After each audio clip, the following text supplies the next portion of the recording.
अस्सलामु अलैकुम वरहमतुल्लाहि वबरकातुहू। कैसे हैं आप लोग? उम्मीद करता हूं कि खैरियत के साथ होंगे। एक नौजवान आलिम साहब के पास पहुंचता है और अर्ज करने लगता है, आलिम साहब देखिए ना, मेरे माँ बाप हमसे खुश नहीं रहते हैं, जबकि वो ज़्यादा उम्र हो गई है, उनकी अधेड़ उम्र के हो गए हैं। और ऐसा नहीं कि मैं उनको कुछ नहीं देता हूँ, जब वो मुझसे मांगते हैं तब मैं ला कर देता हूँ। जिस चीज़ की ज़रूरत होती है वो मुझसे कहते हैं, मैं फ़ौरन लेकर आ जाता हूँ। तो आलिम साहब कहते हैं, यही तो वजह है कि वो तुमसे खुश नहीं रह पाते हैं। वो नौजवान थोड़ा परेशान हुआ कि आखिरकार आलिम साहब क्या कह रहे हैं, थोड़ा डिटेल से बताइए, हमें थोड़ा तफसील के साथ बयान कीजिए। आलिम साहब कहने लगे, सुनो, जब तू इस दुनिया में नहीं आया था, जब तू पैदा भी नहीं हुआ था, तो तुम्हारे माँ बाप ने तुम्हारे लिए क्या किया था? तुम्हारे माँ बाप ने तुम्हारे लिए ये किए थे कि कपड़े का इंतजाम कर दिए थे, तुम्हारे लिए खाने का इंतजाम कर दिए थे, जिसमें तुम रह सको उसके लिए घर का इंतजाम था, तुम पहन सको वो कपड़ा था, तुम खेल सको वो खिलौना था, यानी तुम घूम सको तो घर के सामने पार्क का इंतजाम था। और तुम समझना चाहते हो तो समझो, जब तुम इस दुनिया में नहीं आया था तो तुम्हारे माँ बाप तुम्हें गर्मी ना लगे इसके लिए एसी कूलर पंखे का इंतजाम कर दिए थे, तुम्हें ठंड ना लगे इसके लिए हीटर का इंतजाम कर दिए थे, तुम्हें खेलने की जरूरत पड़े उसके लिए खिलौने का इंतजाम था। कभी तूने ये सोचा कि हमारे माँ बाप ने हमसे ये क्यों नहीं कहे कि बेटा तुम्हें खेलने की जरूरत है, मैं तुम्हारे लिए खिलौना लेकर आऊं, तुम्हें कपड़े पहनने की जरूरत है, मैं तुम्हारे लिए कपड़ा लेकर आऊं, तुम्हें खाने की जरूरत है, मैं तुम्हारे लिए खाना लेकर आऊं? कभी तूने ये सोचा कि माँ बाप जब हम बड़े हो गए तो हमें बाइक की जरूरत पड़ी तो माँ बाप ने हमसे ये पूछा कि बेटा तुम्हें बाइक चाहिए? बल्कि बाप गिफ्ट के तौर पर बेटा को गिफ्ट करते हैं कि बेटा लो, ये तुम्हारे लिए सरप्राइज है, ये गिफ्ट है, ये बाइक है तुम्हारे लिए, साइकिल है तुम्हारे लिए। जब तुम बड़े हो गए तो तुम्हारे माँ बाप ने तुमसे ये पूछा कि बेटा तुम पढ़ने जाओगे, तुम स्कूल जाओगे, कॉलेज जाओगे, मदरसा जाओगे?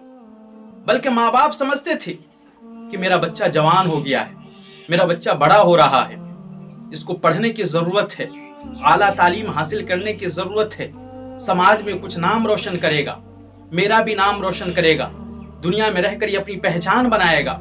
इसलिए तुम्हारे माँ बाप ने तुम्हारे लिए अच्छे स्कूल, अच्छे कॉलेज का इंतजाम किया। तुम्हें कहने से पहले, तेरे बोलने से पहले तुम्हारे माँ बाप ने ये तमाम इंतजाम कर दिए। तुम्हें मालूम है, जब तू छोटा था तो तुम्हें अच्छी तरबियत सिखाया कौन? तुम्हारे माँ बाप। तुम्हें बोलने का सलीका कौन बताया? माँ बाप। तुम्हें चलने का तरीका किसने बताया? माँ बाप। जब तू बीमार हो गया था तो तुम्हें पता है, माँ बाप तुम्हारे बीमार होने पर ये तुमसे नहीं पूछा कि बेटा तुम बीमार हो गए हो, डॉक्टर के पास जाओगे, बेटा तुम्हें फीवर है, टेबलेट खाओगे, दवाइयां पियोगे, बल्कि नहीं, माँ बाप तुम्हारे लिए क्या किए? जब तू बीमार हो गया था तो माँ बाप फौरन हॉस्पिटल गए। सख्त बीमारी में मुब्तला हो गया तो माँ बाप ने डॉक्टर के पैर तक पकड़ लिए और कहने लगे, डॉक्टर साहब मैं अपने आप को बेच दूं, मैं अपने सारे संपत्ति को बेच दूं, जमीन जायदाद खेत खलियान को बेच दूं, लेकिन एक बात का आप ख्याल रखिएगा, मेरे बच्चे को आंच तक नहीं आनी चाहिए, मेरे बच्चे को कोई तकलीफ नहीं पहुंचनी चाहिए। डॉक्टर साहब आप पैसे का चिंता फिक्र मत कीजिएगा, मैं अपने पूरे शरीर यानी जिस्म को बेच दूंगा, लेकिन फिर भी मैं बच्चे को इलाज करवाऊंगा। कभी ये तूने सोचा कि हमारे माँ बाप ने ये क्यों सोचा कि मैं जब बोलूं तब वो मुझे खिलाएं, जब मैं बोलूं तब मुझे वो घुमाएं या जूता पहनाएं? नहीं, बल्कि तुम्हारे बोलने से पहले, तुम्हारे सोचने से पहले तुम्हारे माँ बाप सोच लेते थे। जैसे तू जवानी के दहलीज पर पहुंचा, तुम्हें बगैर बताए हुए तुम्हारे माँ बाप ने चुपके चुपके क्या किया था पता है तुम्हें? तुम्हारे लिए लड़की का इंतजाम करना शुरू कर दी, लड़की को ढूंढना शुरू कर दी। क्यों? क्योंकि वो तुम्हारी ख्याल रख सके, तुम्हारा वो देखभाल कर सके, वो तुम्हें खिला सके, तुम्हारी वो खिदमत कर सके। माँ बाप जानते थे कि बच्चा बड़ा हो गया है, इसके दिल बहलाने के लिए, इसको मतलब प्यार देने के लिए अब एक लड़की की जरूरत है। माँ बाप जानते थे कि ये मेरे दिल का टुकड़ा है, ये मेरे ये जान के करीब रहता है, ये मेरा लड़का, इसको कोई तकलीफ नहीं होनी चाहिए।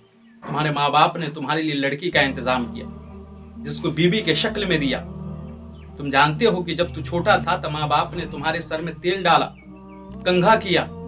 कभी तूने ये सोचा कि माँ बाप आज बूढ़े हो गए हैं, वो उम्र रसीदा हो गए हैं, अधेड़ उम्र के हो गए हैं, उनके सर में भी तेल डाल दूं?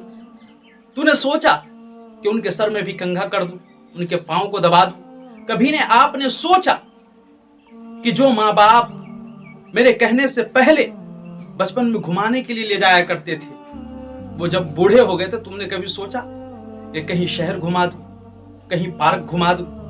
कभी ने सोचा कि माँ बाप हमारे पांव में चप्पल नहीं होते थे तो माँ बाप कहे बगैर, माँ बाप से बोले बगैर माँ बाप हमें चप्पल भी दिलाते थे, जूता भी दिलाते थे, खेलने के लिए खिलौना भी दिलाते थे। लेकिन आज माँ बाप के पास चप्पल नहीं होते हैं, चप्पल भी होते हैं तो फटे पुराने जो सिल कर पहनते हैं। फिर भी तुम्हें एहसास नहीं होता कि हाँ, माँ बाप को चप्पल दे देना चाहिए। फिर कहते हो कि मैं हर चीज ला कर देता हूं, फिर भी माँ बाप हमसे नाराज रहते हैं। ला कर क्यों देते हो? बेगर कहे ला कर दो, बेगर पूछे हर काम कर दो, तो देखना माँ बाप के चेहरे पर वो खुशी होगी ना, माँ बाप का वो चेहरा चमकता और दमकता हुआ नजर आएगा। इसलिए अगर माँ बाप को खुश रखना चाहते हो तो मांगने पर लाकर ना दो, मांगने से पहले लाकर दिया करो, तो माँ बाप के चेहरे पर खुशी नजर आएगी। उम्मीद करता हूं कि बात समझ में आ गई होगी। अगर बात समझ में आ गई हो तो इसको आगे भी शेयर कीजिए ताकि लोग भी समझे और माँ बाप की जमकर खिदमत करें। अगर मेरी बात अच्छी लगती हो तो मेरे चैनल को जरूर सब्सक्राइब करेंगे, क्योंकि मैं हर रोज एक नई वीडियो के साथ हाजिर होता हूँ। बस आज के लिए इतना ही। अस्सलामु अलैकुम व रहमतुल्लाहि व बरकातुहू।